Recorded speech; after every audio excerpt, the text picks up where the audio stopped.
Olá pessoal, professor Ítalo falando, e hoje nós vamos conversar um pouquinho sobre dinâmica de contaminantes no ambiente.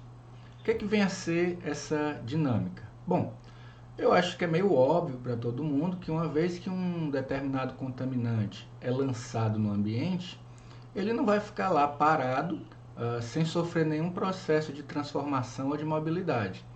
O que na verdade acontece é que após atingir o ambiente, os contaminantes eles são extremamente móveis e sujeitos a vários processos que vão atuar na sua transformação.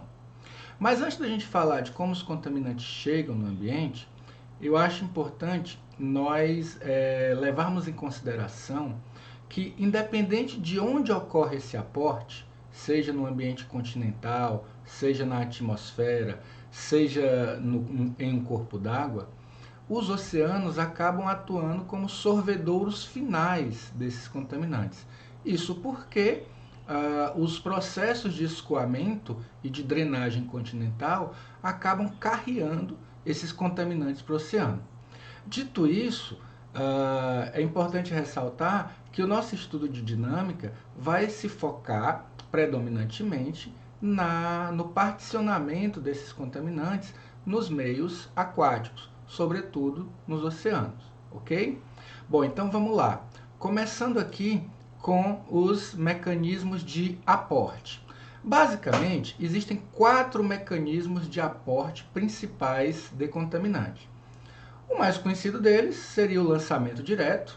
Aqui eu mostrei um navio vazando óleo diretamente no oceano, ok? Então você tem aqui um lançamento direto no corpo de água.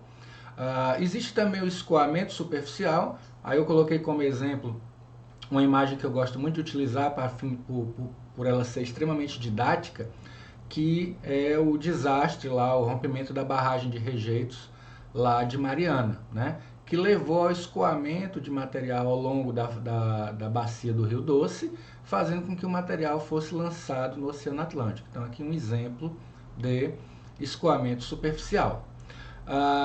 Deposição atmosférica, né? E aí óbvio isso vai depender um pouco das características químicas das moléculas e da forma como ela é lançada.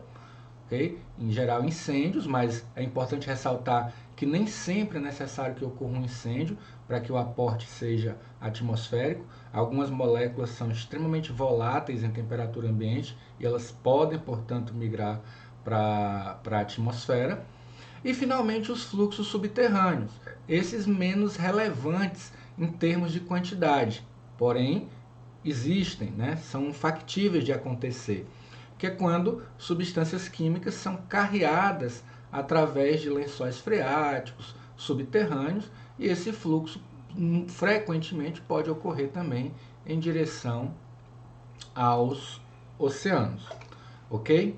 Bom, uma vez que o contaminante atinge o ambiente, ele vai particionar preferencialmente nos compartimentos ambientais. E essa partição preferencial ela é muito regida pelas propriedades físico-químicas das moléculas, né?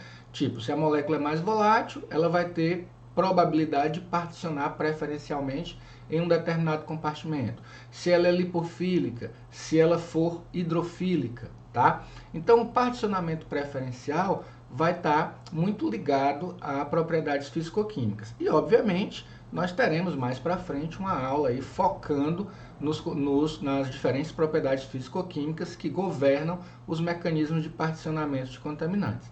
Por enquanto, o que eu quero ressaltar, chamar a atenção, é que para fins didáticos nós dividimos o ambiente em diferentes compartimentos ambientais, sedimentos ou solos, corpo d'água, material particulado, ar, biota, entre outros, para poder, a partir dessa divisão de compartimentos, avaliar como essas substâncias podem se mobilizar, né, após o seu escoamento entre os compartimentos. Bem, uma vez que atingem o ambiente e particionam em algum compartimento regido regidos pelas suas propriedades físico-químicas, não significa dizer que essas moléculas vão ficar aprisionadas eternamente nesses compartimentos, né? Então, existe mobilidade dos contaminantes entre os diferentes compartimentos, mobilidade esta que muitas vezes é mediada por, vamos dizer assim, subcompartimentos. Por exemplo, spray, que a maioria de vocês conhece mais popularmente como maresia. O spray nada mais é do que água na atmosfera, tá? Da mesma forma, o material em suspensão nada mais é do que partículas sólidas, tais quais as ocorrem nos sedimentos, na coluna d'água. Assim como a água intersticial nada mais é do que água associada aos sedimentos. Pois bem, esses subcompartimentos, eles acabam atuando de forma fundamental no equilíbrio geoquímico dessas substâncias entre os diferentes compartimentos ambientais. Isso para mostrar que existe mobilidade mesmo após as moléculas atingirem o ambiente, ok? Pois bem, uma vez que elas chegam no ambiente, toda essa mobilidade e também seus processos de transformação vão ser mediados por processos ambientais, tá?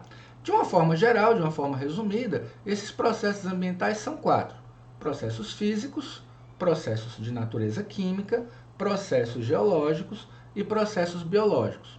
Em conjunto, esses processos vão atuar 1. Na mobilidade das substâncias, 2. Na eventual transformação. Em alguns casos, até em processos de degradação que podem removê-los do ambiente, ok? Então, passemos aqui para uma análise da dinâmica em si dos contaminantes. Então, considere um ambiente, né, dividido aqui em 3 compartimentos principais: atmosfera, coluna d'água e sedimentos, e que esse ambiente recebeu uma descarga de contaminantes.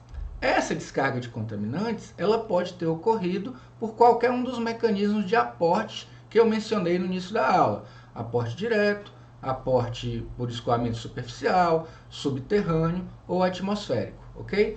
Então, uma vez que ocorre a descarga de contaminantes, como nós já mencionamos, esses processos ambientais vão atuar na ciclagem e na eventual transformação. Então, nosso objetivo aqui vai ser discutir um pouquinho, ainda que de forma resumida, cada um dos processos, dos grupos de processos que atuam nos contaminantes após sua chegada ao ambiente aquático, ok?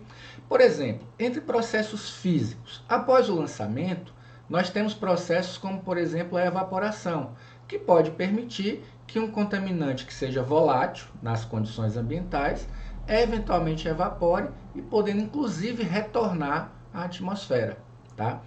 Outro processo físico relevante é o transporte, que ocorre geralmente por mecanismos como dispersão e diluição. Nesse caso, os mecanismos de transporte, eles podem inclusive promover a mobilização daquele contaminante, gerando impactos mesmo longe das áreas fontes. No caso dos vazamentos de petróleo, que parece ser um exemplo bom aqui, isso ocorre frequentemente, né? O petróleo ele tem uma fração mais volátil, que horas ou poucos dias após o vazamento ele vai para a atmosfera, portanto essas moléculas são removidas da água, tá?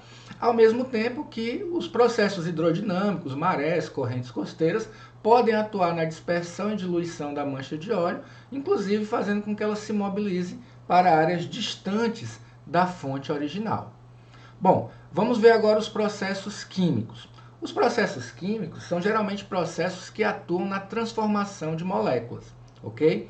Os mais comuns são processos oxidativos, que dependem da presença de oxigênio na água do mar, esse está presente, e a fotodegradação, que nada mais é do que a ação da radiação luminosa. Obviamente ela é atenuada com o aumento da profundidade, causando a quebra das moléculas. Então notem que aqui nós temos um primeiro processo químico importante que pode inclusive ser utilizado na remoção de uma substância da coluna d'água.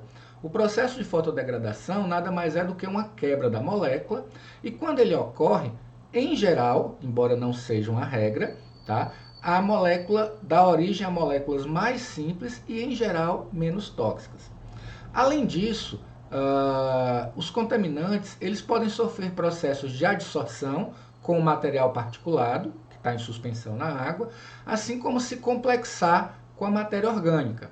Quando isso ocorre, tá, entram em cena outros processos, só que agora, novamente, vermelhinho aqui, de natureza física. Né? Quando os contaminantes são absorvidos em material particulado ou complexados com matéria orgânica, muito frequentemente eles sofrem deposição para os sedimentos. Ok? Uma vez depositados nos sedimentos, eles podem ser preservados na medida em que vão sendo soterrados por novas camadas de sedimento. Óbvio que isso vai depender da taxa de sedimentação de cada local, mas também alguns processos podem levar à ressuspensão desses contaminantes que originalmente se depositaram, fazendo com que eles retornem à coluna d'água.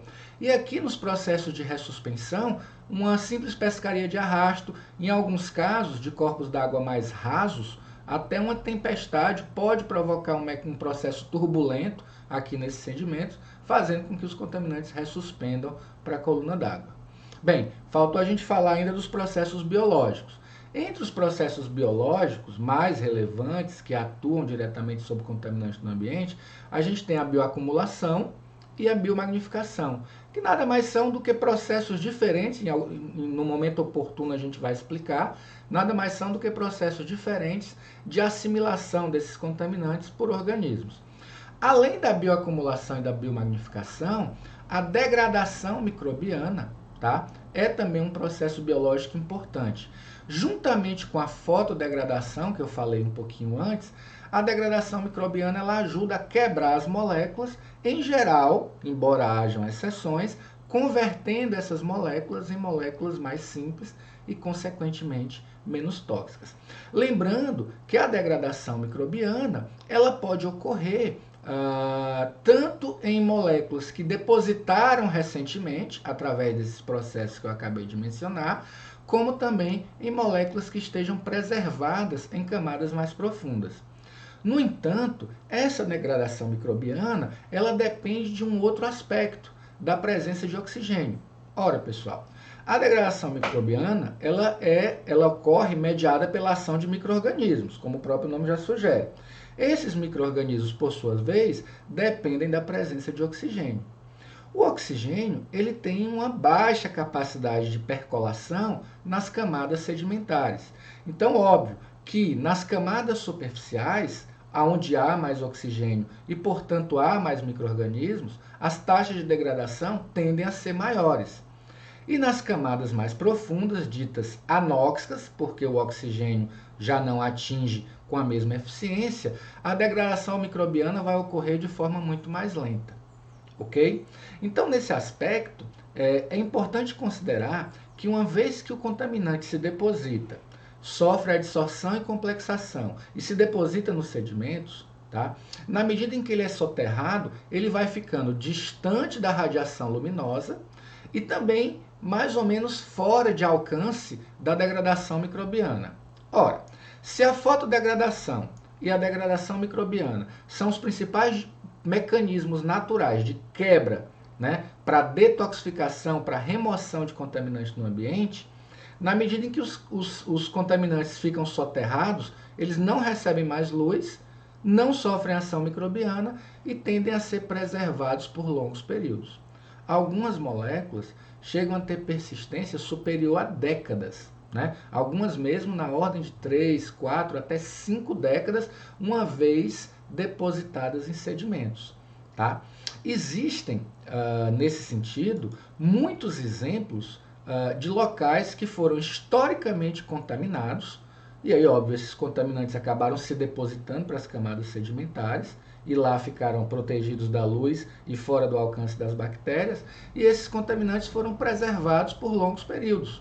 Então, em alguns locais com histórico, né, de contaminação, como ocorre na Baía de Santos, como ocorreu na Baía de Minamata, no Japão, os sedimentos do fundo desses corpos acabam sendo passivos ambientais que acumulam grandes quantidades de contaminantes, ok?